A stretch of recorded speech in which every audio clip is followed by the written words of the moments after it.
देश आज 75वां गणतंत्र दिवस मना रहा है। ऐसे में जब भी इस देश में गणतंत्र दिवस समारोह हो या स्वतंत्रता दिवस समारोह हो, आज़ादी के उन दीवानों की कहानी हम आप तक जरूर लाते हैं। ऐसे में हम आज एक ऐसे गांव में पहुंचे हैं जहां 31 स्वतंत्रता सेनानी ने स्वतंत्रता संग्राम में अपना अहम योगदान दिया था। उन्हीं में से एकमात्र जीवित स्वतंत्रता सेनानी श्री मुंशी सिंह से आज हमारी बात होगी। उससे पहले हम आज शहीद देवशरण सिंह स्मारक पे हैं। ऐसे में गणतंत्र दिवस समारोह है, पूरे देश में तिरंगा फहराकर भारत अपनी गणतंत्र दिवस मना रहा है। हमने सोचा कि इस गणतंत्र दिवस पर एकमात्र जीवित स्वतंत्रता सेनानी मुंशी सिंह जी से जानते हैं कि कैसे और किन परिस्थितियों में स्वतंत्रता सेनानियों ने इस देश को आज़ाद कराया, और आज़ादी के बाद जब हम आज 75वां गणतंत्र मना रहे हैं तो कितना परिवर्तन हुआ है उस वक्त और इस वक्त में। सफ़र हमारा बंगरा गांव में पहुंच चुका है और बंगरा गांव में इस वक्त हम मौजूद हैं एकमात्र जीवित स्वतंत्रता सेनानी श्री मुंशी सिंह जी के साथ। मुंशी सिंह जी, स्वागत है आपका। और हम जानना चाहते हैं कि आप तो आज़ादी के लड़ाई के रणबांकुरे थे। ऐसे में आज की जो पीढ़ी है, अगर उसे कम शब्दों में गाढ़ा जाए तो आज़ादी के उस इतिहास को कैसे बताया जा सकता है?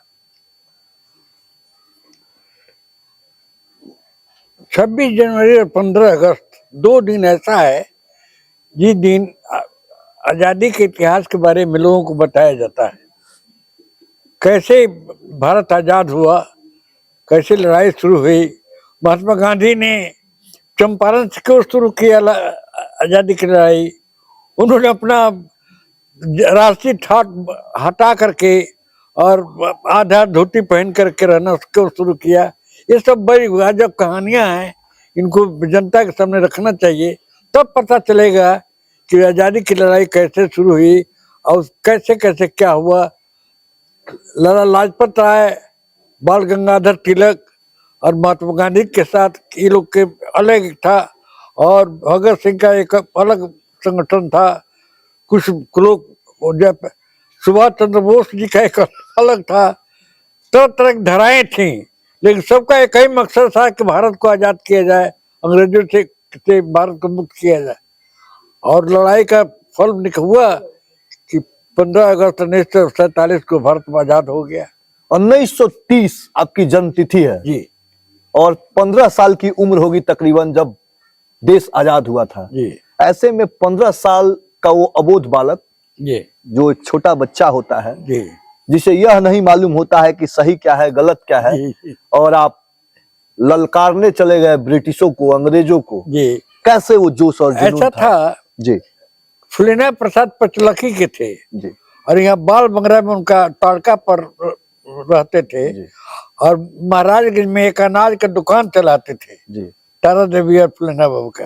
जी और मैं 8वीं क्लास में पढ़ता था 1942 में।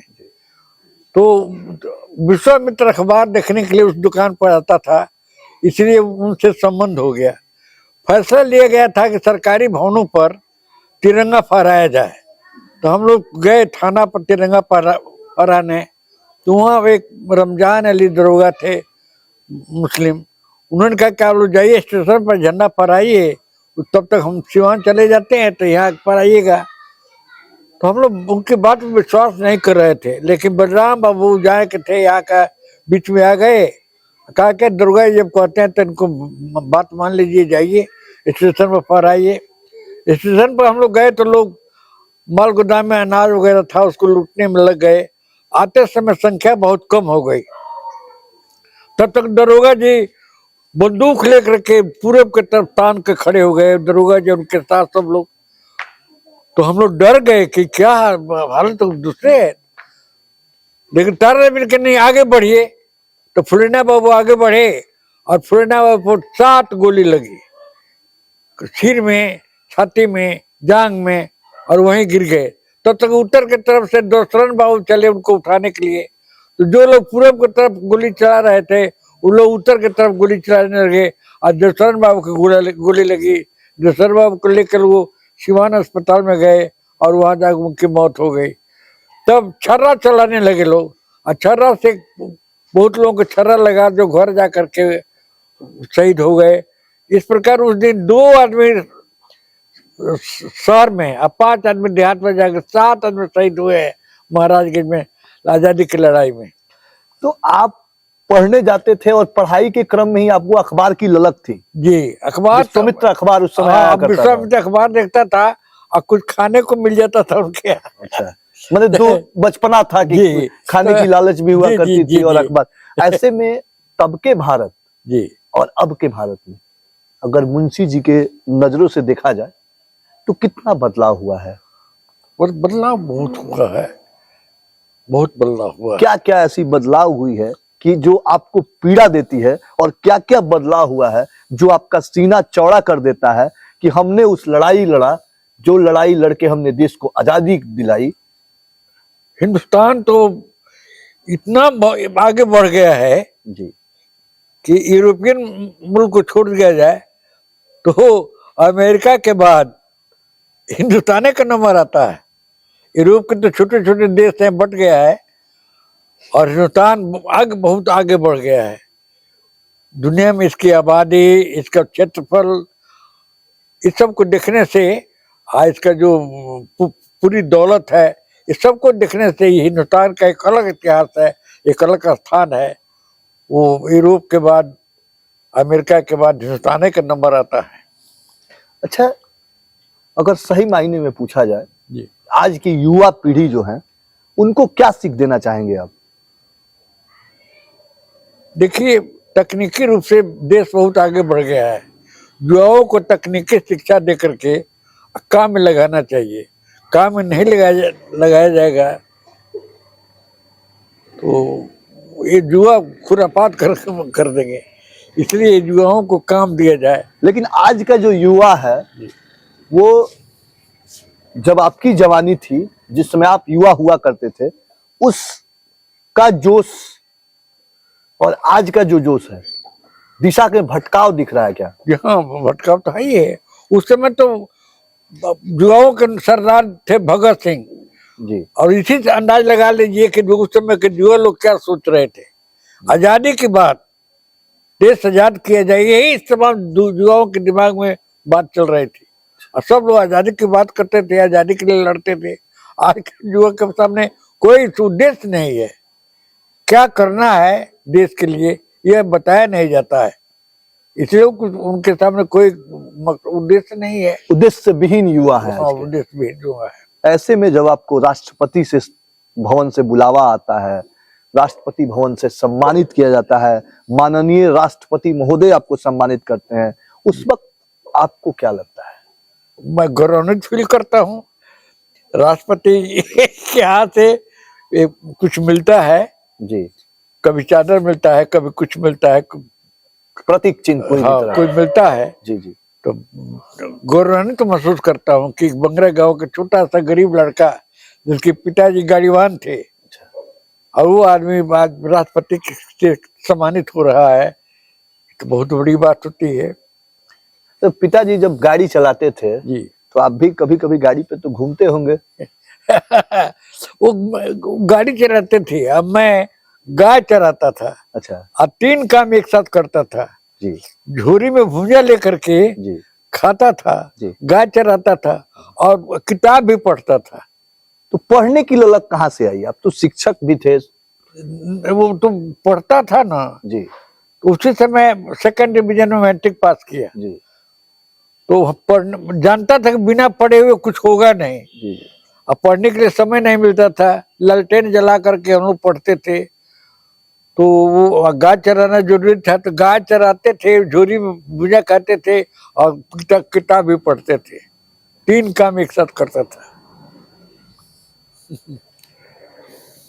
जो आज की परिस्थिति में आते हैं, जो वर्तमान परिस्थिति, ऐसे में जो उम्र के जिस ढलान पे आप हैं, लगभग 100 के करीब आपकी उम्र होने जा रही है। जी जी। ऐसे में 100 साल का जो सफर है आपका, जिसमें देश की आजादी की लड़ाई से लेकर इस नव युग के भारत तक आपका यह सफर है। जी।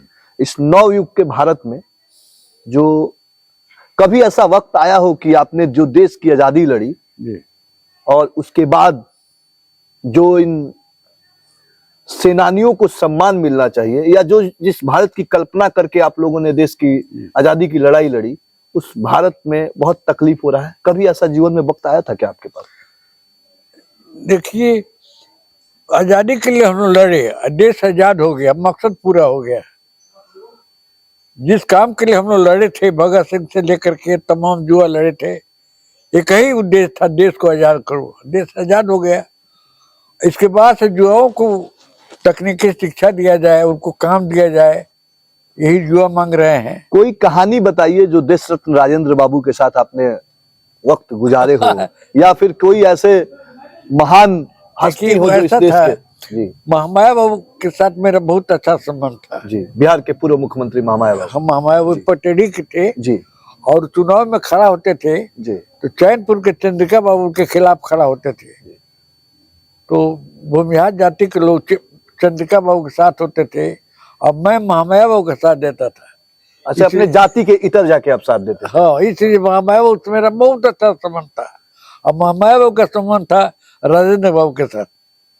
राजेंद्र बाबू के साथ कभी मुलाकात हुई है? उस हाँ, पल को जरा बताइए, उस पल को बताइए। गए एक बार हम महामाया बाबू के साथ गए राजेंद्र बाबू के यहाँ। जी तो वहाँ खाने के लिए चना का भुंजा, जी चना का भुंजा जी जी और लावा, जी मकई के लावा, ये सब मिला खाने के लिए। हम लोग खाए, यही हम लोग स्वागत हुआ वहाँ राजेंद्र बाबू के घर पर। यही मकई के लावा और चना का भुंजा मिला खाने। कोई बात जो राजेंद्र बाबू आपसे कहे हो? ना, कोई बातचीत नहीं हुई। लड़ाई से संबंधित, देश की आजादी से संबंधित? तो महामाया बाबू से बातचीत होती थी जी। हम लोग बच्चे थे, हम लोग से तो कोई बात मतलब आप लोग उतने उम्र दराज नहीं थे कि आपसे वो लोग बात करें। तो कैसा लगता था? बच्चे, मतलब अक्सर आप लोग तो पीछे घुस जाते होंगे झुंड में। जी जी जी। तो ये मुंशी बाबू ने हमें बताया। आज देश के 75वां गणतंत्र दिवस मना रहा है देश। जी जी। ऐसे में तमाम देशवासियों को शुभकामना है देश के 75वें गणतंत्र दिवस की। और उन युवाओं को भी यह सोचना चाहिए कि जब यह युवा थे, युवा अवस्था में थे, तो इन्होंने देश की आज़ादी की लड़ाई में अहम योगदान दिया। योगदान ही नहीं दिया, आप देखिए एक ऐसे परिवार से आते थे जहां बहुत धनाढ्य परिवार नहीं था, शिक्षा का बहुत ज़्यादा कोई इम्पोर्टेंस नहीं था। वैसे परिस्थिति में अपने शिक्षा को भी ग्रहण किया, आज़ादी की लड़ाई में भी भूमिका निभाई, और आज हम सबके बीच यह कहानी भी बता रहे हैं और यह भी बता रहे हैं कि युवा कम से कम आत्मनिर्भर बने, तकनीकी रूप से मजबूत हो, और कम से कम देश की ना सही अपने परिवार की सेवा करने लायक सक्षमता उसके अंदर आ जाए। मेरे ठीक पीछे एक शिलापट आपको दिख रही होगी। इस शिलापट पर 31 सेनानियों की सूची है।